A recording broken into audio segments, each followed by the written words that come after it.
प्रश्न पूछा गया है कि गुरु कृपा क्या है और वह आत्मबोध तक कैसे पहुंचाती है। महर्षि उत्तर देते हुए कहते हैं, कई बार आदमी जीवन में बहुत कुछ प्राप्त करके भी संतुष्ट नहीं होता। जब भी कोई इच्छा पूरी होती है तो उसे क्षण भर के लिए भ्रम होता है। क्षण भर के लिए तुम्हें अच्छा लगता है, लेकिन सिर्फ क्षण भर के लिए ही। जैसे ही कोई इच्छा पूरी होती है तो 10 इच्छाएं उसकी जगह ले लेती हैं और फिर से सारी बेचैनी शुरू हो जाती है। फिर से सारा जंजाल शुरू हो जाता है और यह कभी न खत्म होने वाली प्रक्रिया है। सिर्फ स्वयं की पहचान कर लेना अर्थात अपनी आत्मा के बोध को पा लेने पर ही यह प्रक्रिया रुकती है। तब फिर यह चक्र नहीं चलता। स्वयं का बोध होने पर ही आपकी यात्रा पूर्ण होती है। सारी वासनाएं विदा हो जाती हैं। तुम पूरी तरह से और हमेशा के लिए संतुष्ट हो जाते हो। और यह संतुष्टि कोई क्षण भर के लिए संतुष्टि नहीं होती। यह संतोष है परम संतोष। अर्थात एक बार यह संपत्ति अगर मिल गई तो फिर कभी जाती नहीं। वास्तव में अपने भीतरी घर आ जाना ही संतुष्ट करता है और ऐसी स्थिति का प्राप्त हो जाना ही गुरु कृपा है। ऐसी स्थिति की प्राप्ति के लिए भक्त ईश्वर से प्रार्थना करता है और उसके भीतर की प्यास उससे निरंतर प्रार्थना करवाती रहती है। तब ईश्वर का अनुग्रह प्रकट होना आरंभ हो जाता है। ईश्वर गुरु का रूप धारण कर भक्त के समक्ष प्रकट होता है, सत्य का उपदेश देता है और उसके मन को शुद्ध करता है। फिर भक्त का मन भक्ति से शक्ति को प्राप्त करता है और अंतर्मुखी होने लगता है। क्या एक साधक गुरु कृपा इसलिए चाहता है क्योंकि उसे भौतिक जगत का जीवन व्यर्थ मालूम होने लगता है?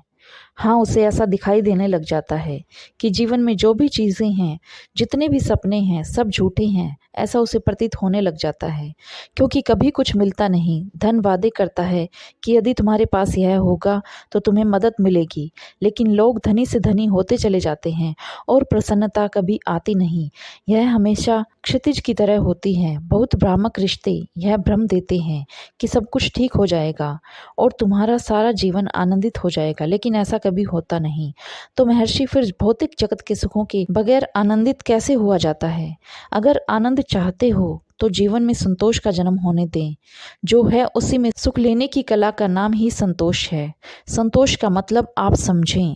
संतोष कोई अपने आप को समझा लेना नहीं है कि अपने आप को कोई सांत्वना दे दें कि जो भी हुआ वह ठीक हुआ, कि अपने मन को समझा लिया कि कुछ चाहा हुआ अगर नहीं मिल पा रहा तो अब उसकी मांग क्या करनी, कि अब जो नहीं है वह नहीं है, अर्थात अब जो है इसी में भगवान की मर्जी मान लो। परंतु मन के भीतर ही भीतर यह दुख का भाव बना ही रहता है कि वह होना चाहिए था, वह इच्छा अधूरी रह गई, नहीं यह संतोष नहीं हुआ।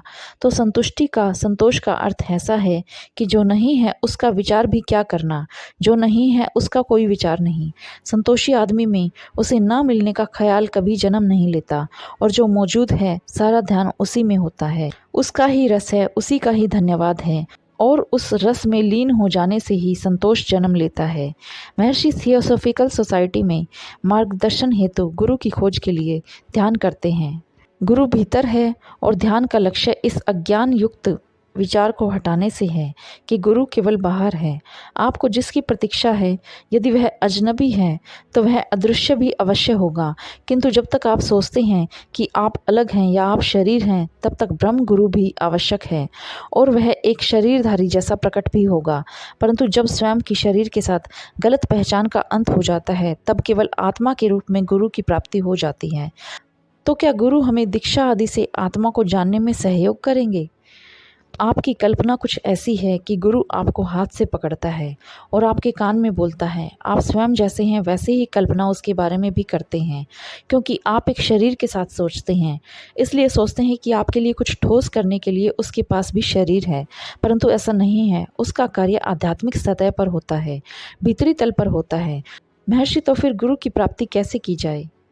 भक्त के भीतर अगर ग्रहणशीलता है, एक अनुग्रह है अर्थात उसकी पात्रता है, तो सर्वव्यापी ईश्वर अपने अनुग्रह से प्रिय भक्त पर दया करता है और भक्त की परिपक्वता के अनुसार स्वयं को प्रकट करता है। भक्त ऐसा सोचता है कि वह भी उसकी तरह ही एक आदमी है तथा दो भौतिक शरीरों के बीच एक संबंध की अपेक्षा करता है, परंतु ऐसा नहीं है।